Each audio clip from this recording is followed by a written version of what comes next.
Hey folks, welcome to another Broken Meeple review, and today it's Old West Empresario from Tasty Minstrel Games, designed by, I'm going to have to read to pronounce this one, Stanislav Kodonsky. If I've mispronounced that, I apologise, but that's, I go by the letters, so screw me. But you might think this looks a little bit familiar. It's like, this box is eerily similar to something else. Well, you would be right if you have played Pioneer Days. This is a solid dice drafting kind of action selection game, like getting townsfolk, going across the Oregon Trail, getting victory points. Solid game. It was in my top 100. Check that, check out my list if you want to know a bit more about it, but it's a solid game. But you'll notice, this is a direct sequel to Pioneer Days. If you imagine that Pioneer Days had you going across the Oregon Trail to settle somewhere, well, now you've settled, and now you're building up your little city. It is a tile-laying city-building game, to sort of put it in a genre or two. And in Old West Empresario, you will take control of a character with a special power, and you have dice again. This is dice drafting, always a good thing, 95% of the time.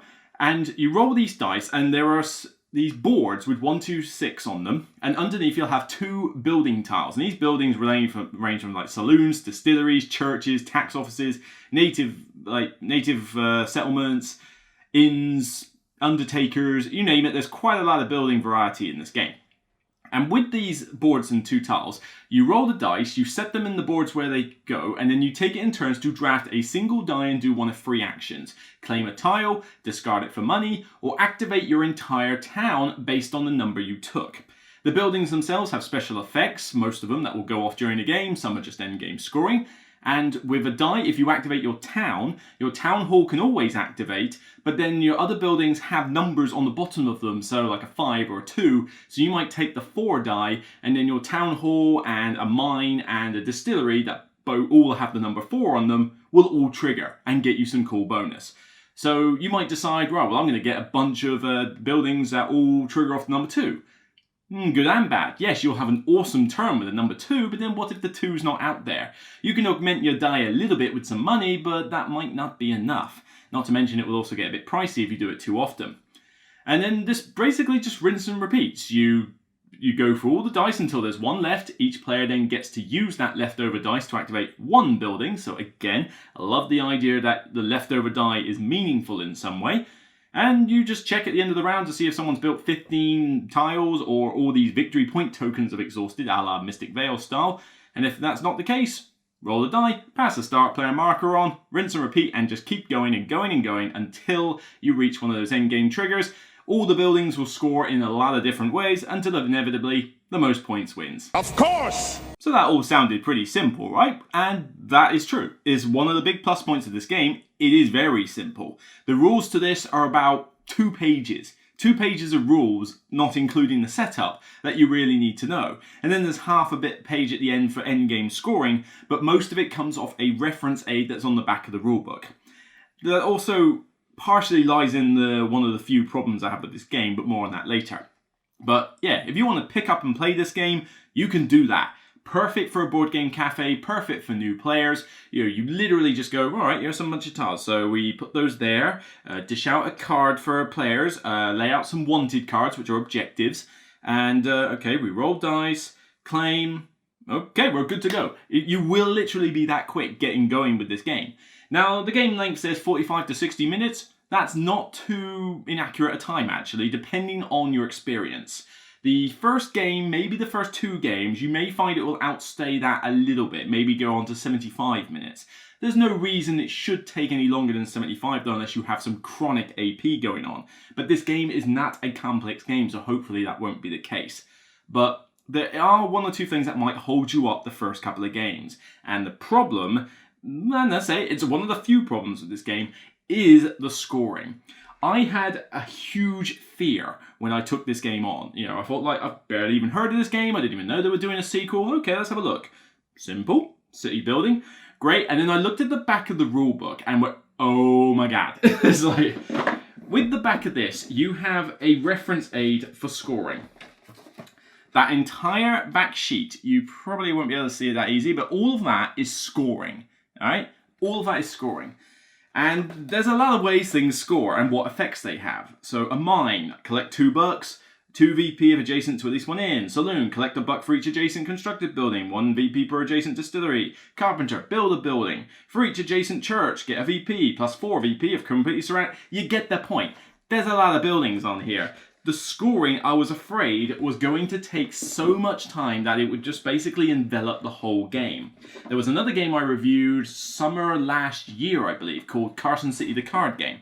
Now, I like the Carson City main game, but when I reviewed the card game, I was a little bit ho-hum, because the scoring in that was so convoluted, and the little cards were so tiny and so hard to, like, from a graphic design point of view, to see what was going on. That scoring just took forever, and I hated the scoring part of that game. So I thought, oh no, is this going to be the same? Is nobody going to understand what scores what? Thankfully, though, there's two solutions here. Firstly, just play a game or two. The game is super fast, you haven't got to worry too much about that, and even then, the scoring is not terribly complicated. The reference aid is laid out in such a way that the building below the previous one mentioned generally links to the one above it, so they're kind of kept grouped up. And even then, the tiles themselves have got some little graphic iconography to remind you, oh yeah, scores a VP for a green nearby, scores a VP for a blue nearby, and most of it is adjacency without the use of diagonals. There's a couple of exceptions, but mainly it's what's orthogonically adjacent. My friend really hates that word, but I've sort of got used to it now. And so you do adapt to that scoring. It's nowhere near as bad as Carson City the Card Game. It only took... I pretty much understood it as I was going through the game. My friends who are new gamers took a game to sort of gel with it, but then we played a second game straight in a row and they got it fine the second time round. And the other solution is just print more reference aids. Somebody online on BGG has already put up the back page as a PDF file. Just go online and print one for each player. I must admit, shame on you, Tasty Minstrel, for not doing that already, but, it's a minor nitpick that you can get around. Honestly, if you've got scoring sheets that are that big, you really should have a reference aid for every player. And considering the box is bigger than it needs to be, because there's a bunch of tiles and you use the box as a kind of sorting thing for everything, where you shuffle them all together, which is good. It means you haven't got to worry about stacking them in a column or anything like that. You can just mix them up in the box. That's a neat little trick. But the box could have been smaller, I think.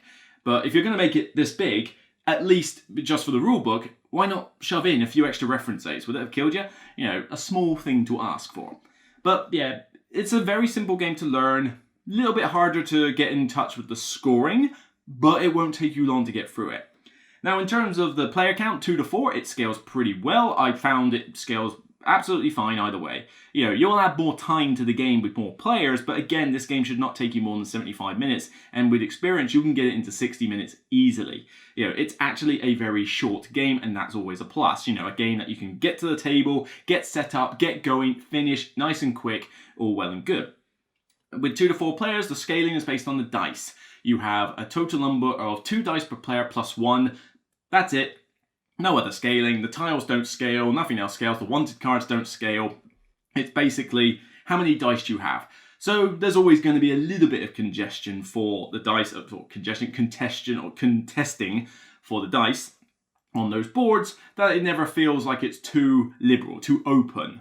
You may think, well, that's a lot of dice in 4 players. Yeah, but there's 4 of you. Those dice will go fairly quickly. And you only have 2 actions around plus the leftover die. You quickly realise that you don't get a lot of actions in this game, at least by the time it finishes. That's not to say you're disengaged. You're going to be thinking, oh, I could go for that tile, put it there, that'd be worth some points. Oh, that die's possibly going to go missing, but hang on, maybe if I leave the free at the very end, I get to do that building. They haven't got many frees, they can't do it. I'll take this tile and I'll activate this. You're engaged quite a bit. But it's not like you're doing action after action after action after action. You've got to be efficient with what it is you're doing and not just go gung-ho for 15 buildings. You can do that. You can build a ton of buildings really quickly, get to the 15 and rush the game. But you might lose out to somebody who only built half of that, but just had a really cool engine going of get money, spend it on victory points. Get money, spend it on victory points. That can happen. There's a fair few paths to victory that you can take.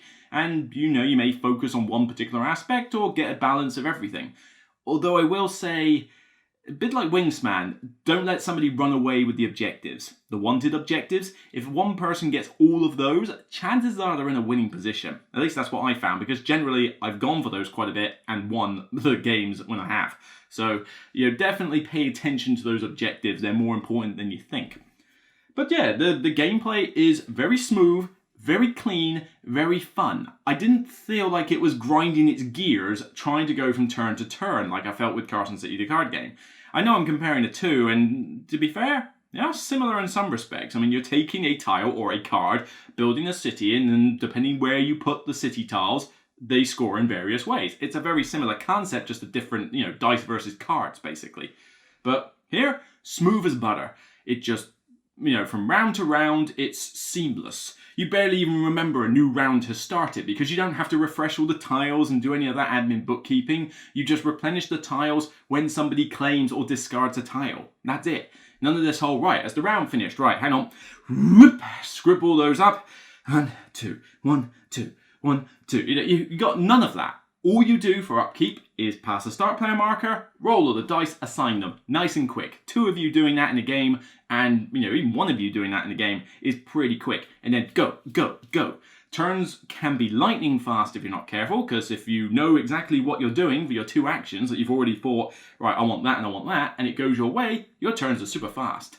You might AP a little bit with the whole, I could activate a 4, which would do that, that, and that, but then if I do a 5, I could do this, this, and this, and, that does happen with some players, but you get over it relatively quickly. I found downtime to be quite minimal. And components, it's tasty minstrel fare, they're pretty solid. The tiles are nice and thick, the artwork is nice and clear, the graphic design I thought for the most part was decent, although one little irritation with the iconography, if I was to put a symbol there, I don't know, if I was to hold up my phone like this and put a big red circle with the line through it, like you see on some road signs, what do you think that would mean about this phone? Do you think that would mean that you're not allowed to use this? It's banned, that kind of thing? That's what I would normally think. Wrong. In this game, that's the cost. If you see that symbol with the line over something, that means you pay that to do something else. You can quickly get over that small niggle, but it's not intuitive when you first read it, because I guarantee you, everybody you show that to is going to look at that and think, oh, you're not allowed to do what? It will happen, but it's a small niggle. As soon as you explain it, they go, oh, and you just move on. So, yeah, it's pretty cool. The player powers vary. I mean, hard to say if they're all balanced. There's so many of them, but they're all pretty neat. Change the leftover die to whatever it is you like. Roll a die, get $2 and gamble on the number. Start off with the type of your choice and then get to activate all the types of that color. These player powers let you do some pretty wacky stuff, and that's not to say the basic ability, much like Pioneer Days, you have a standard ability or the funky ability. The standard ability is still pretty decent, it still works. But I like to go for the more funky ones, and I expect most people will anyway. You could just throw them into your first game, and it would not be a bother. I would not even think of throwing in just the standard abilities for the first game. Why? They're not that complicated. Well, 1 or 2 may be difficult to figure out how to use right, but yeah, they're not difficult to understand, and there's explanations in the rulebook anyway. I mean, the rulebook is small, it's clearly laid out. I think I only had 1 or 2 ambiguous issues with a couple of tiles on how they scored, but they're on BGG, and I even answered one myself on the zoning office. It required you to have pairs of tiles for points. Didn't quite exactly know what the interpretation should be. Asked on BGG, guy came on, explained it, good, it's done, move on. Apart from that, no other issues with the rulebook or the way that the rules were set out. It was crystal clear. So I had a lot of fun with this. It's a nice, quick, simple game. It is quicker than Pioneer Days by far. Easily a good, say, 2/3 of the time that Pioneer Days will take you. It still looks good. It's the same artist, Sergei Marseille, I think is the pronunciation. He's done the art in both these games. They're both by Tasty Minstrel.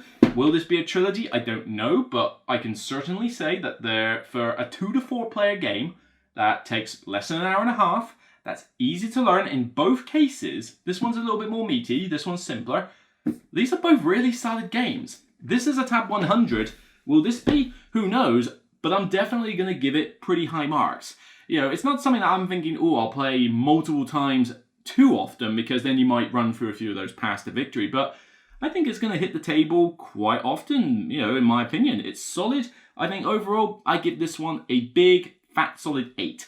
It's a really cool game. You want something a bit light, that city building, which as much as the genre has a fair amount of these games, they're not all particularly great, I must admit. And city building tends to be heavier in nature, so you get these complex games with a million rules and that.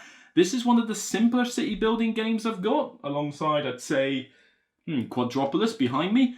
Both of those I will happily keep in my collection. I think this one is solid and you should check it out. Well done, Tasty Minstrel, for another success.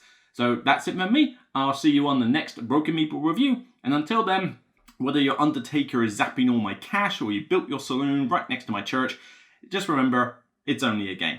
Don't worry, build your city and have fun. Take care, and I'll see you next time.